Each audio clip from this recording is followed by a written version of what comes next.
last night the question was, can more money make you a happier person? Tonight, does the amount of wealth you have affect the kind of person you are? NewsHour economics correspondent Paul Solman is at it again, part of his ongoing reporting on making sense of financial news. In California, you're supposed to stop for a pedestrian at a crosswalk. And in a recent study, some 90% of drivers did, except for those driving luxury cars, like this BMW. They were almost as likely to run the intersection as wait for the person to cross the street. Drivers of those BMWs, those Porsches, those Mercedes were anywhere from 3 to 4 times more likely to break the law than drivers of less expensive, low-status cars. In a country more and more polarized by inequality, UCal Berkeley's Paul Piff led a series of startling studies showing an apparent link between wealth and, well, unseemly behavior. Oh, by the way, there's candy there. It's actually for children for another study, but you're welcome to take a few pieces if you want to. Okay. Thank you. That's the script an experimenter recited to every subject.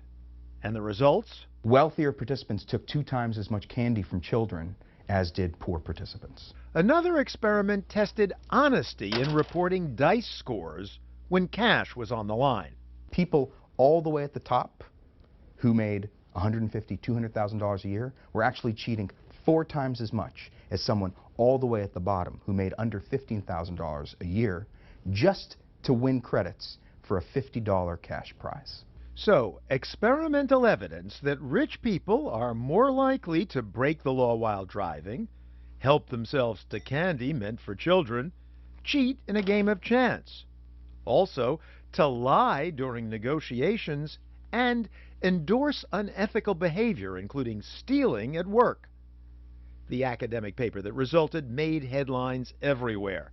The Wall Street Journal article leading with the question, ready the pitchforks? It is very clear that this study of social class touched a nerve. Psychology professor Dacher Keltner is Paul Piff's boss and co-author. We publish these studies in relatively obscure scientific journals, and literally the next day we're getting hundreds of emails from around the world, and a lot quite hostile. I've gotten a lot of vitriol and hate mail from people calling me out for junk science and having a liberal agenda. Hey, but wait, didn't those who complained have a point? That the research was done at a famously, some might say infamously, liberal university. Hey, they're in Berkeley. What other results did you expect them to get?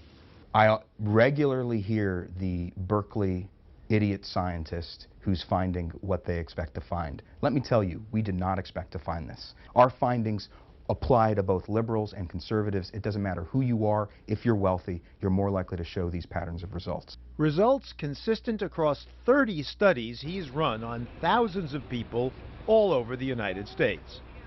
So what is it about wealth that might make people behave differently? What are we doing here? We're playing a game of Monopoly that's rigged. This game is typical of another kind of experiment Piff likes to run. Instead of studying actual rich people, Piff gets subjects to feel rich in the lab. The designated Monopoly money bags starts with a few legs up. $2,000 versus the poor man's $1,000. Upscale playing piece, the rolls, versus an old shoe. The right to toss 2 dice instead of just 1. 2, I've got snake eyes, I'm on a... Meaning I assign the role of rich person, get an extra turn. But I roll again because I've got... Yep, because you rolled doubles.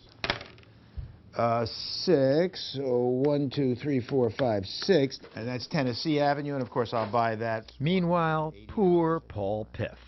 I only get to roll 1 die, and as it says here, when I pass go, I collect a lower salary. I collect $100. Here's your 1 die. Great, thanks so much. Yeah, sure. I can't roll doubles. I don't get opportunities to move very far along the board. Piff has run this experiment with hundreds of people on the Berkeley campus. The rich players are determined randomly by coin toss, the game rigged so they cannot lose. And yet, says Piff, despite their presumably liberal bent going in, when we asked them afterwards, how much do you feel like you deserved to win the game? The rich people felt entitled. They felt like they deserved to win the game. And that's a really incredible insight into what the mind does to make sense of advantage or disadvantage. So even though a subject like myself is just play acting, You consistently find that I begin to attribute success to myself, even though it's a coin flip that got me on this side of the board as opposed to that.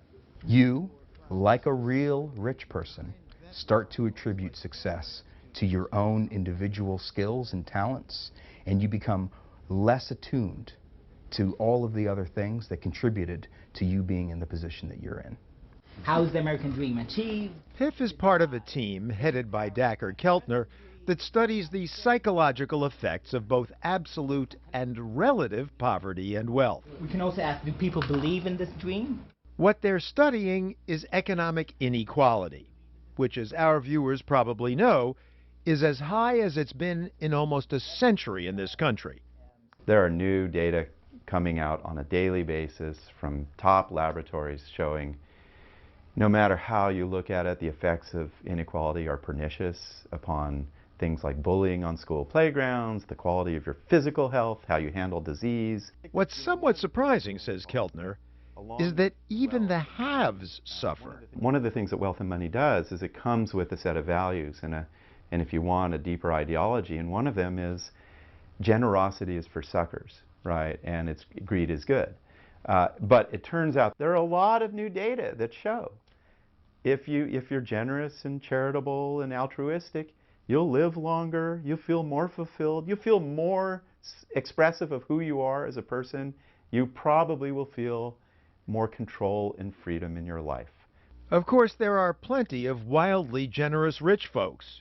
Just look at the growing list of billionaires who've pledged to give the bulk of their fortunes to charity. And 6, I got a doubles again. But statistically speaking, there's a significant tendency to look out for number 1 if you're at the top. What do I got? Oh, you got a get out of jail free card. Oh, excellent. That's very nice. Although I could probably, given the fact that I'm the rich person, get bailed out. You could. And as Piff observed when he ran this experiment with hundreds of doggedly friendly Berkeley types, those in the role of top dog began to bark like one. And so I get the $200. Yep, you get $200. Well, give me 140 because I'm going to buy Mediterranean. Okay, done. Now listen to the way that you just spoke to me. It was very directive, you know, almost like a demand. But we found consistently with people who were the rich players that they actually started to become, in their behavior, as if they were like rich people in real life. They were more likely to eat from a bowl of pretzels that we'd positioned off to the side. They ate with their mouths full, so they were a little ruder in their behavior to the other person. While I was thanking God no pretzels were present, Piff continued.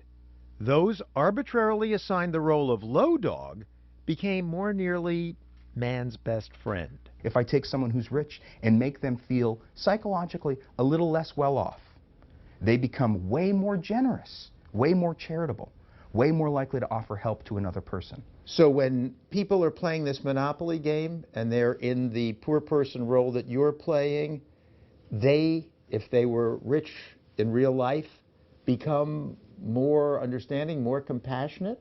Not just in this game of Monopoly, but in a whole bunch of other experiments that we've run where we make rich people feel poor or poor people feel rich. You find the same kinds of differences. Differences that could conceivably help people understand their subconscious biases and perhaps even moderate the costly effects of economic inequality. But until that happens, we'd suggest you look both ways before crossing.